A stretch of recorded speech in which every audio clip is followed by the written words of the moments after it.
나는 그 순간을 평생 잊을 수 없을 것입니다.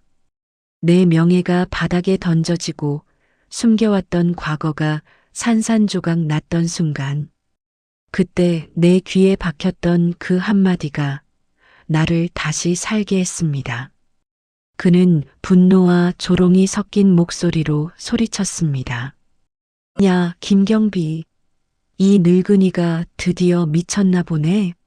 감히 내 구역에 손을 대? 당장 이 아파트에서 꺼져. 아니, 내가 당신 퇴직금까지 싹 다 날려버릴 수 있다는 거 모르겠어? 내 퇴직금. 평생을 바친 돈이자 내 마지막 자존심이었습니다. 그 자존심을 저 어린 보안팀장이 발로 짓밟으려 할 때 나는 생각했습니다. 이건 이제 경비원의 싸움이 아니다. 이건 40년 전 묻어뒀던 나의 명예를 걸어야 하는 싸움이다. 모든 것은 그날 아침의 사소한 마찰로부터 시작되었습니다. 나는 이곳 경비실에서 두 번째 삶을 살고 있었습니다. 첫 번째 삶? 그건 아무도 모릅니다. 그저 나는 이곳 주민들에게 평범한 경비원 김씨일 뿐입니다. 나는 경비복을 단정히 입고 CCTV 화면을 살피고 있었습니다. 습관입니다. 40년 전부터 익힌 습관. 사소한 것도 놓치지 않는 관찰력. 단지 내 주차장 구석, 며칠째 주차선 두 칸을 차지하고 있는 고급 외제차가 눈에 거슬렸습니다. 분명 규칙 위반입니다. 나는 방범 일지에 차량 번호를 적고 CCTV 녹화 파일을 따로 저장했습니다. 그때였습니다. 경비실 문이 거칠게 열리며 젊은 보안팀장이 콧방귀를 뀌며 들어섰습니다. 그는 콧방귀를 뀌며 말했습니다. 아저씨가 경비실에서 CCTV 만지작거리는 거 주민들이 다 봤다니까요. 경비 업무나 충실히 해. 왜 자꾸 남의 사생활을 훔쳐봐? 노망 났어? 꼴랑 29살짜리가 나를 아저씨라 부르고 노망이라 합니다. 나는 참았습니다. 하지만 내 안에서 40년 전 잠재웠던 무언가가 스물스물 기어 나오기 시작했습니다. 레벨? 꼴랑 29살짜리가 나에게 레벨을 논하는구나. 자네가 아직 세상 물정 모를 때 나는 이 나라의 그림자에서 더 무서운 괴물들을 상대했다네. 그때였습니다. CCTV 화면 속 주차된 외제차 주변을 서성이는 낯선 남자가 보였습니다. 검은 점퍼, 모자를 깊이 눌러 쓴 채 차량 주변을 두리번거리고 있었습니다. 아무리 봐도 수상했습니다. 차 문을 열려는 듯한 움직임, 주머니에서 무언가를 꺼내는 손놀림. 40년간 익힌 본능이 경고했습니다. 나는 그 즉시 무전기를 들고 지하 2층으로 내려갔습니다. 내가 40년간 익힌 대로 소리 없이 그림자처럼 차 옆에 다가갔습니다. 낯선 남자가 차 문을 열려던 찰나 나는 그의 팔을 강하게 꺾어 제압했습니다. 관절기. 국정원 시절 가장 먼저 배웠던 기술입니다. 남자는 비명도 지르지 못하고 바닥에 쓰러졌습니다. 움직이지 마. 경찰 부른다. 그리고 그의 주머니에서 떨어진 물건을 확인한 순간 등골이 오싹해졌습니다. 자동차 전자키 해킹 장치. 단순한 도둑이 아니었습니다. 조직범이었습니다. 그때 뒤에서 들려온 익숙한 목소리가 나를 향해 냉소적으로 쏘아붙였습니다. 와, 김경비. 당신 여기서 뭐 하는 거예요? 노인네가 헛짓거리 하다가 큰일 낼 뻔했네. 이 사람은 801호 외제차 주인 사촌이에요. 차 키 빌리러 온 거라고요. 제정신이에요, 아저씨? 나는 보안팀장을 바라봤습니다. 그의 눈빛이 이상했습니다. 거짓말. 나는 40년간 거짓말하는 인간의 눈빛을 수천 번도 넘게 봤습니다. 그는 지금 뭔가를 숨기고 있었습니다. 이 젊은 것이 무언가 알고 있구나. 아니, 이 사건과 연루되어 있구나. 나는 그를 바라봤습니다. 이 젊은 보안팀장, 그는 내가 잡은 남자가 누구인지 알고 있었습니다. 그리고 그날 밤 나는 내 인생에서 가장 치욕스러운 모욕을 당하게 됩니다. 보안팀장은 내가 제압한 남자를 풀어주라고 강요했습니다. 그는 내가 뭔가 이상하다고 느끼자 화를 내며 나를 주민대표 회의실로 끌고 갔습니다. 회의실 안에는 단지 내 몇몇 주민대표들이 앉아 있었습니다. 보안팀장은 나를 회의실 중앙에 세웠습니다. 마치 범죄자처럼. 그는 주민대표들 앞에서 큰 소리로 말했습니다. 여러분, 김경비가 또 사고를 쳤습니다. 주민분 사촌을 폭행했어요. 이런 식으로 일을 처리하면 우리 아파트 이미지에 큰 타격이 됩니다. 저는 김경비를 즉시 교체해야 한다고 생각합니다. 주민 대표들이 수군거렸습니다. 나를 바라보는 그들의 눈빛에는 실망과 의심이 가득했습니다. 40년 전 나는 이 나라를 지키기 위해 목숨을 걸었습니다. 그런데 지금 나는 한 젊은이의 거짓말 때문에 범죄자 취급을 받고 있었습니다. 그는 내 앞으로 다가와 차가운 생수병을 내 손에 쥐어주며 말했습니다. 김경비, 이거나 마시고 정신 좀 차려요. 그리고 지금 당장 이 회의실 청소해요. 주민 대표들 회의 끝나면 바닥 닦고 쓰레기통 비우고. 알았죠? 그 순간 그는 일부러 내 손을 세게 쳤습니다. 생수병이 바닥에 떨어지며 물이 사방으로 튀었습니다. 그는 나를 비웃으며 소리쳤습니다. 야, 김경비, 이거 치워. 당신 일 똑바로 안 해?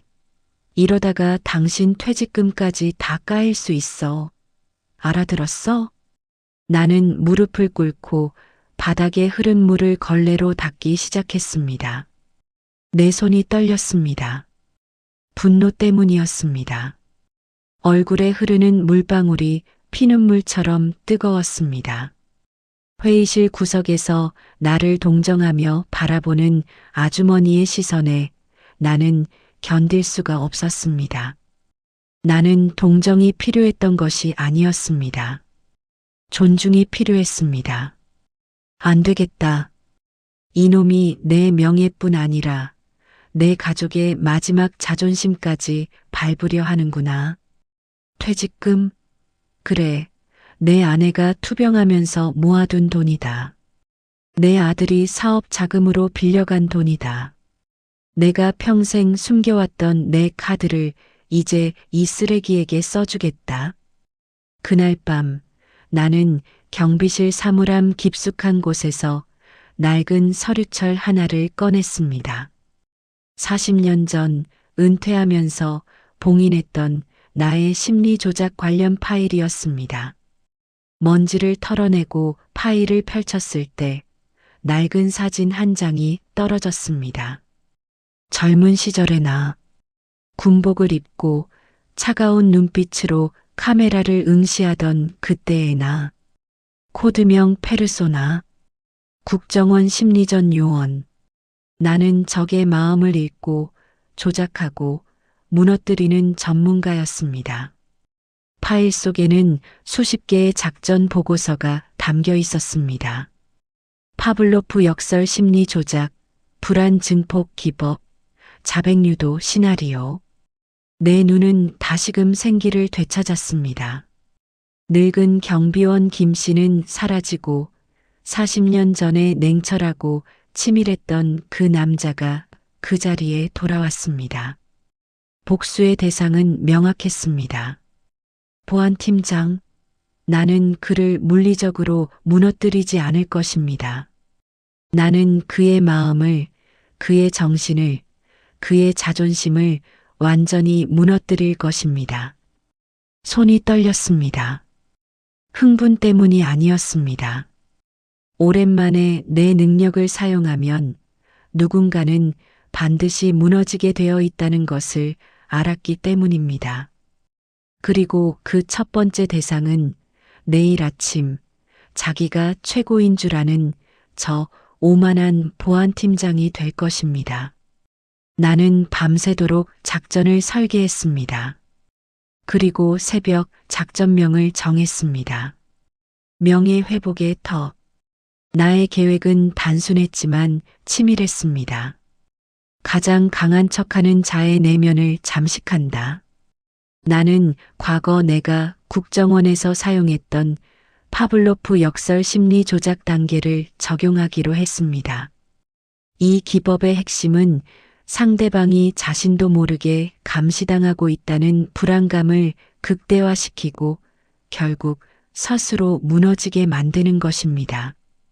첫 번째 단계는 자극점 구축이었습니다. 보안팀장의 일상 패턴을 완벽하게 파악하고 그의 무의식에 내가 항상 그를 지켜보고 있다는 신호를 심는 것입니다. 나는 CCTV와 방범 일지를 매일 체크했습니다. 보안팀장은 매일 오후 2시에 단지 내 분수대 앞에서 담배를 피우며 한 여성에게 전화를 걸었습니다. 통화 시간은 정확히 7분. 그는 전화를 끊은 후 항상 같은 벤치에 앉아 휴대폰을 들여다봤습니다. 아마도 연인과의 문자 메시지를 주고받는 모양이었습니다. 나는 그의 동선을 외우고 그 시간에 맞춰 그 주변을 청소하는 척 지나가기 시작했습니다. 첫날, 그는 나를 눈치채지 못했습니다. 둘째 날, 그는 나를 힐끗 쳐다봤지만 아무 말도 하지 않았습니다. 셋째 날, 그는 불편한 표정을 지었습니다. 넷째 날, 그는 벤치에서 일어나 다른 장소로 이동했습니다. 좋아. 그의 무의식이 반응하기 시작했다. 흐트러짐 없는 자세. 항상 같은 시선. 이게 첫 번째 자극이다. 이제 그의 무의식에 내가 그의 감시자라는 생각을 심을 차례다. 이틀 후 보안팀장이 나를 발견하고 불쾌한 표정을 지으며 나섰습니다. 그는 나를 보며 일부러 담배꽁초를 바닥에 던졌습니다. 그는 일부러 큰 소리를 내며 말했습니다. 아, 경비 아저씨. 여기 쓰레기통 비었잖아. 똑바로 일 안 해? 당신 요즘 이상하게 자꾸 내 주변에서 얼쩡거리는데 무슨 꿍꿍이야? 나는 아무 말 없이 꽁초를 주었습니다. 침착하게, 천천히. 그리고 쓰레기통을 비우는 척하며 그의 옆을 지나갔습니다. 하지만 그때 나는 실수인 척 그의 발밑에 낡은 메모지 하나를 떨어뜨렸습니다. 그 메모지에는 단 2개의 암호 같은 글자만 쓰여 있었습니다. 212K. 나는 메모지를 떨어뜨린 줄도 모르는 척 그대로 걸어갔습니다. 뒤에서 보안팀장이 그 종이를 발견하는 소리가 들렸습니다. 그는 종이를 집어들며 중얼거렸습니다. 이게 뭐야? 212K. 나는 돌아보지 않았습니다. 하지만 나는 알고 있었습니다. 그가 그 종이를 보는 순간 그의 심장이 얼마나 빠르게 뛰기 시작했을지. 보안팀장이 콧방귀를 뀌며 그 종이를 구겨 바닥에 던졌습니다. 하지만 나는 알고 있었습니다. 그가 밤새 잠을 못 이루고 다시 돌아와 그 종이를 찾을 것이라는 것을. 왜냐하면 212는 그가 불법 CCTV로 훔쳐보던 주민의 집 현관 비밀번호였고 K는 그의 내연녀 이름 김태희의 약자였으니까요. 나는 이미 그의 모든 비밀을 알고 있었습니다. 이제 그는 밤새도록 고민할 것입니다. 누가 알고 있는가? 얼마나 알고 있는가? 나는 감시당하고 있는가? 심리 조작의 첫 번째 씨앗이 뿌려졌습니다. 다음 날 아침, 보안팀장은 어제보다 훨씬 더 불안해 보였습니다. 그는 연신 주머니를 만졌고 휴대폰을 자주 확인했습니다. 내 메모지 조각이 그의 마음을 파고들기 시작한 것입니다. 그는 분명 밤새도록 그 숫자와 이니셜의 의미를 곱씹었을 것입니다. 나는 CCTV를 통해 그의 모습을 지켜봤습니다. 그는 어젯밤 그 메모지를 버렸던 쓰레기통 주변을 서성이고 있었습니다. 쓰레기 봉투를 뒤적이는 그의 모습이 보였습니다. 찾고 있는 것입니다. 그 메모지를. 늦었네, 친구. 그 쓰레기는 이미 소각장으로 갔어.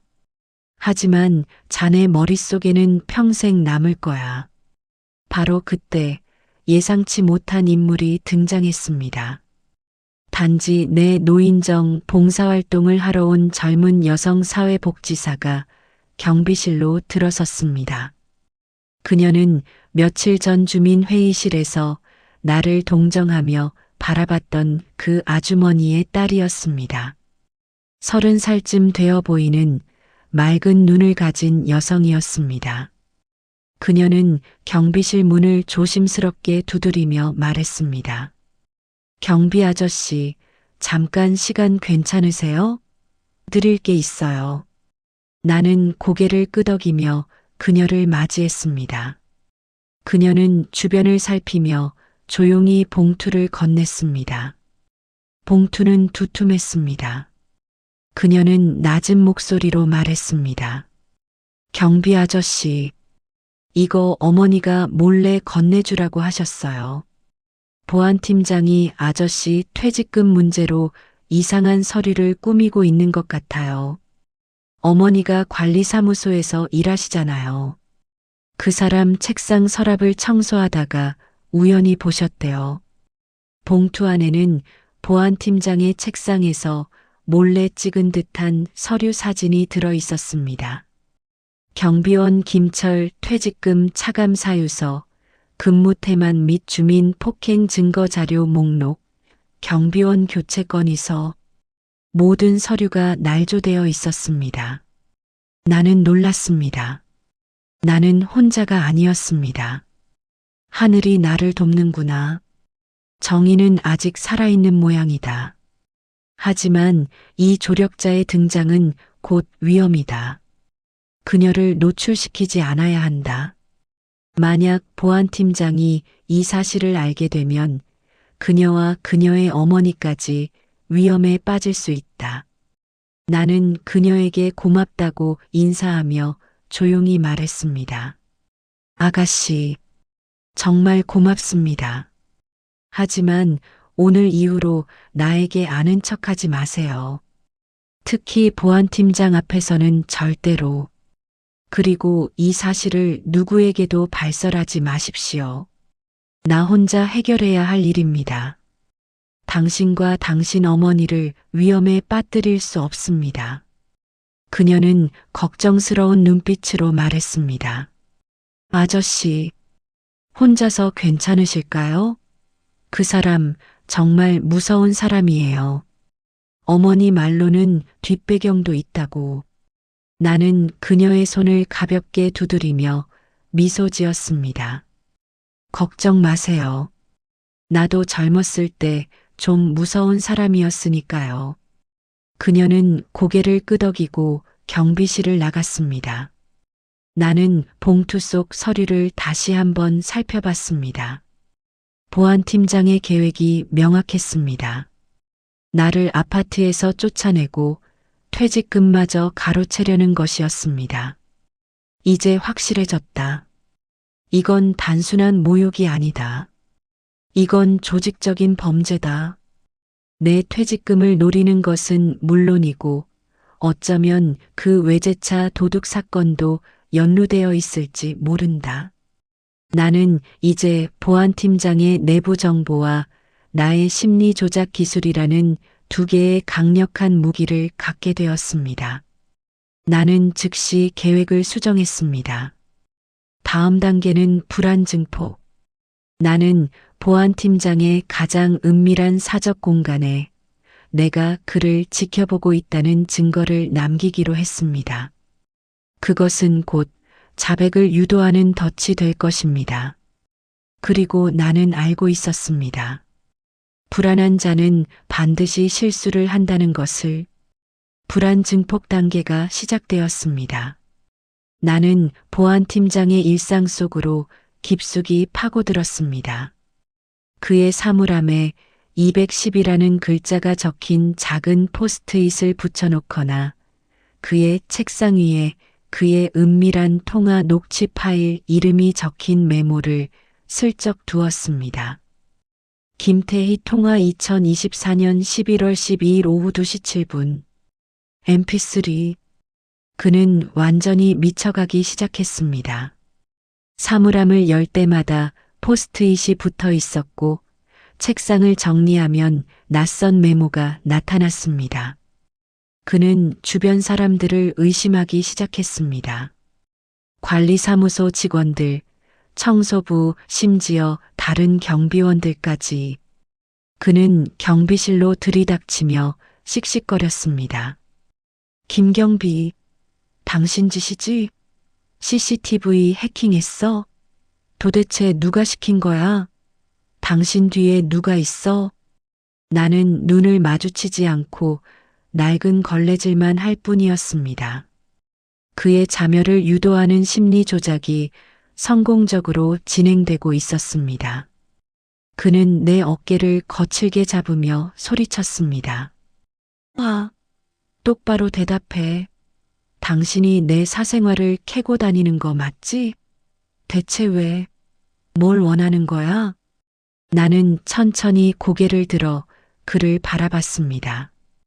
그리고 차분하게 말했습니다. 팀장님, 저는 그저 경비 업무만 하고 있습니다. 혹시 팀장님께서 감추고 싶은 게 있으십니까? 그 순간 보안팀장의 표정이 일그러졌습니다. 그는 책상 서랍을 열어 무언가를 꺼내려다가 멈췄습니다. 그때 나는 그 서랍 속에 꽂혀 있던 낡은 서류 하나를 발견했습니다. 투명 파일에 담긴 오래된 문서, 특수보안 경력 무단 유출 조사 결과 보고서. 40년 전 내가 은퇴할 때 묻혔어야 할 내 이름 석자가 또렷하게 박혀 있었습니다. 김철 코드명 페르소나. 이놈이 내 과거를 알고 있었구나. 아니, 알고 있으면서 나를 능멸했구나. 그렇다면 이건 우연이 아니다.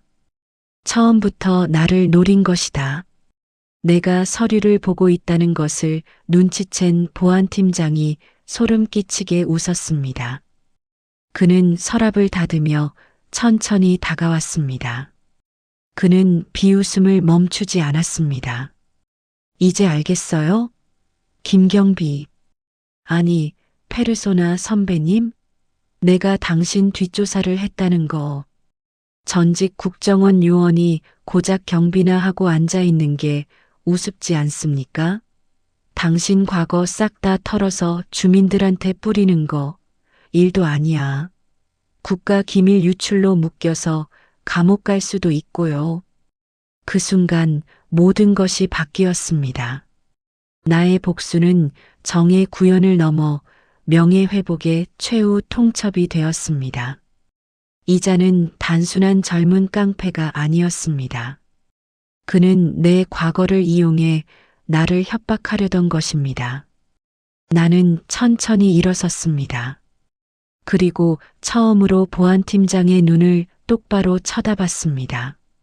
팀장님, 한 가지 실수하신 게 있습니다. 국정원 요원은 은퇴해도 그 능력까지 은퇴하지는 않습니다. 나는 40년 만에 처음으로 보안팀장의 눈을 똑바로 쳐다봤습니다. 그리고 내 얼굴에 맴도는 차가운 미소를 본 그는 그의 인생에서 가장 큰 실수를 저질렀음을 직감했을 것입니다. 늙은 경비원이 아니었습니다. 그의 앞에 서 있는 것은 40년간 이 나라의 그림자에서 괴물들을 상대했던 전설의 요원이었습니다. 보안팀장은 내가 물러서지 않을 것을 깨닫자 최후의 카드를 꺼냈습니다. 돈과 가족, 비열한 자들이 항상 사용하는 수법입니다. 그날 저녁 나는 퇴근길에 낯선 남자 셋에게 둘러싸였습니다. 아파트 단지 뒷문, 가로등도 희미한 골목이었습니다. 그들은 용역 깡패들이었습니다. 검은 점퍼, 문신, 담배 냄새. 그리고 그들 뒤에서 보안팀장이 나타났습니다. 그는 용역들을 가리키며 말했습니다. 김경비, 이 형들은 내 친구들이에요. 빛바다내는 일하시는 분들이죠. 오늘 여기 온 이유는 간단합니다. 아저씨가 퇴직금 포기 각서에 서명하면 우리 모두 편하게 끝나는 거예요. 그는 구겨진 서류 한 장을 내 앞에 내밀었습니다. 퇴직금 전액 포기 및 자진 사퇴 각서. 나는 서류를 보며 고개를 저었습니다. 안 됩니다. 그 돈은 내 가족의 생계비입니다. 내 아내의 병원비입니다. 그는 비열하게 웃었습니다. 경비 아저씨, 정예, 명예, 그거 다 밥 먹여줍니까? 지금이라도 조용히 사표 써. 안 그러면 당신 아들 사업장으로 찾아갈 거야. 당신 아들이 뭘 하는지 내가 아주 잘 알고 있거든. 작은 카페 운영하죠? 식품위생법 위반 하나만 걸려도 영업정지인 거 아시죠? 주먹을 꽉 쥐었습니다. 나의 무기는 심리 조작이지만 그들의 무기는 가족과 폭력이었습니다. 나는 일순간 모든 것을 포기해야 하나 고민했습니다. 그가 내 어깨를 툭툭 치며 말했습니다. 아저씨, 우리도 일하는 사람이에요. 그냥 서명 하나 하면 끝나요. 힘들게 하지 마세요. 그래, 나는 괴물이야. 40년 전 나는 적들의 마음을 부수고 정신을 무너뜨리고 자백을 받아냈어. 하지만 가족을 건드리는 순간 이 괴물은 통제 불능이 된다는 것을 이 녀석이 몰랐구나. 나는 용역 깡패들을 피해 도망치는 척하며 40년 전 동료가 준 비상용 위성 전화기를 꺼내 들었습니다. 낡았지만 아직 작동했습니다. 나는 마지막 작전을 위해 가장 의외의 인물에게 전화를 걸었습니다. 전화벨이 길게 울렸습니다. 한참 후 낯설지만 익숙한 목소리가 들렸습니다. 전화 속 목소리 여보세요. 누구십니까? 국정원 1팀 코드명 페르소나. 긴급 작전 지원 요청합니다. 긴 침묵이 흘렀습니다. 그리고 그가 나지막이 말했습니다. 김요원, 자네가 아직 살아있을 줄이야. 40년 만이군. 하지만 이 작전은 자네 혼자선 감당 못할 텐데 상대가 누군가? 작은 벌레 한 마리입니다.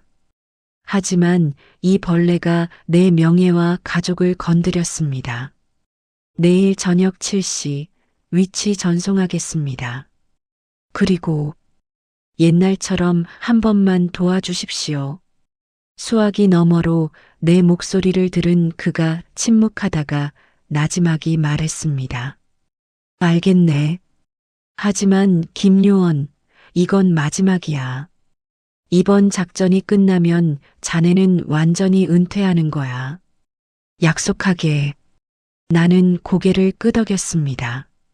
전화를 끊고 나는 용역 깡패들이 있는 골목을 빠져나왔습니다.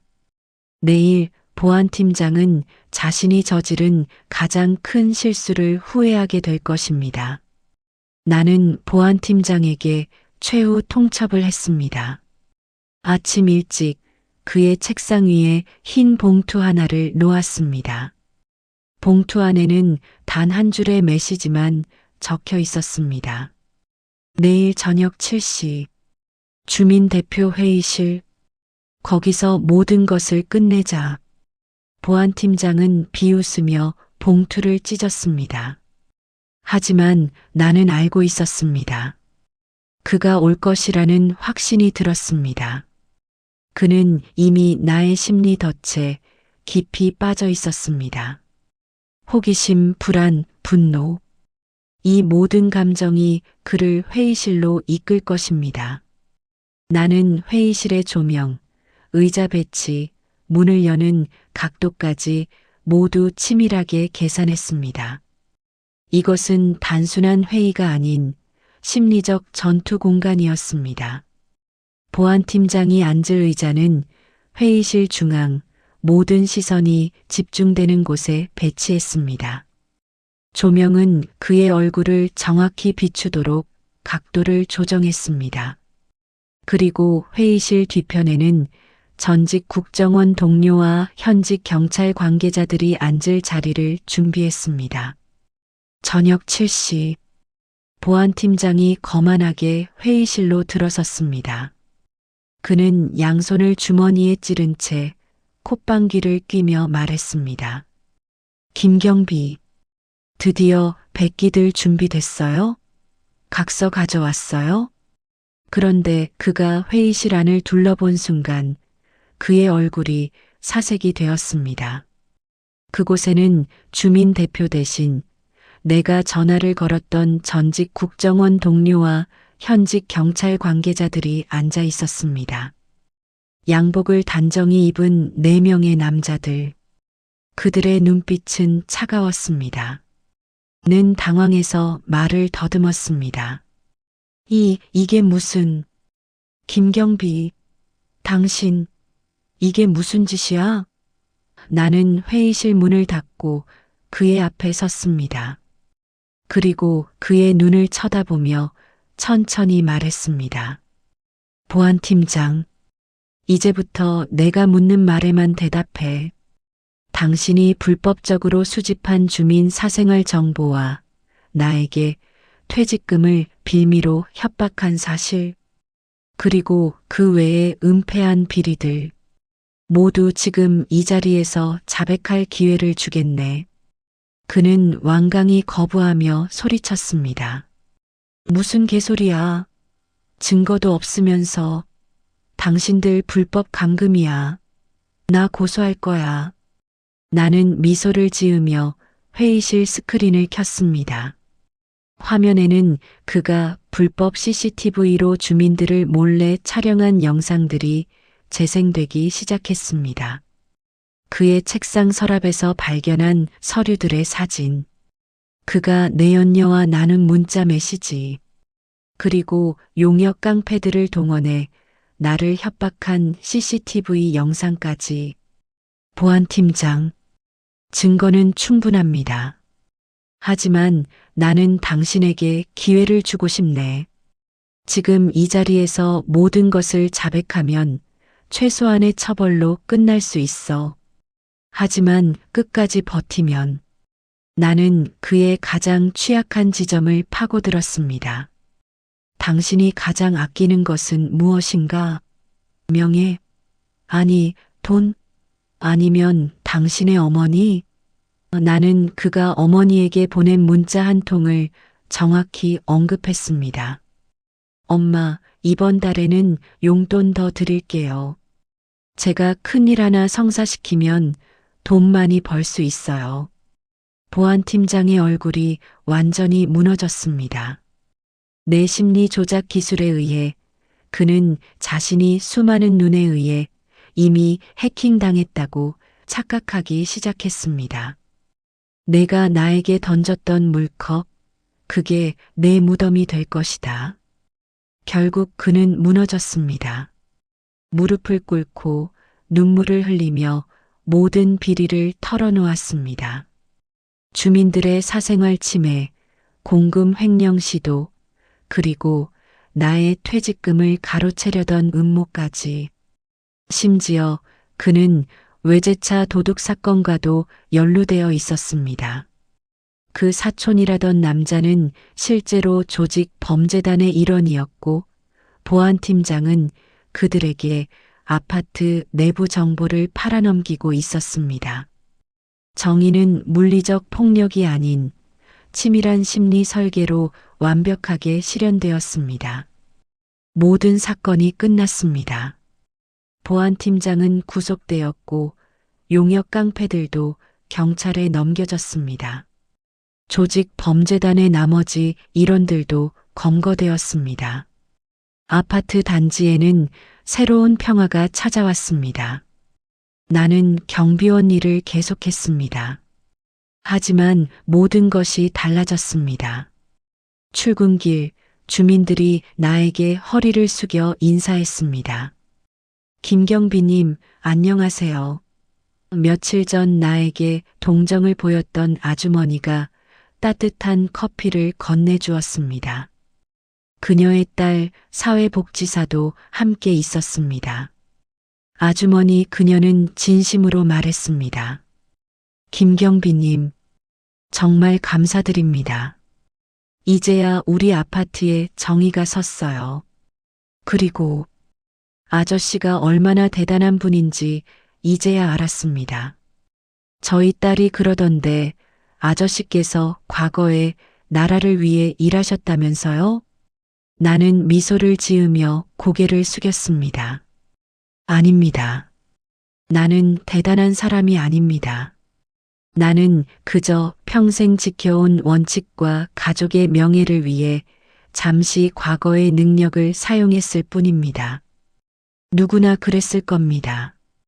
조력자 딸 그녀가 조용히 말했습니다. 아저씨, 저희 어머니가 그러시는데 앞으로 경비실 청소는 저희가 할게요. 그리고 뭐 필요하신 거 있으면 언제든 말씀하세요. 나는 고개를 저었습니다. 아니야. 내가 할 일은 내가 해야지.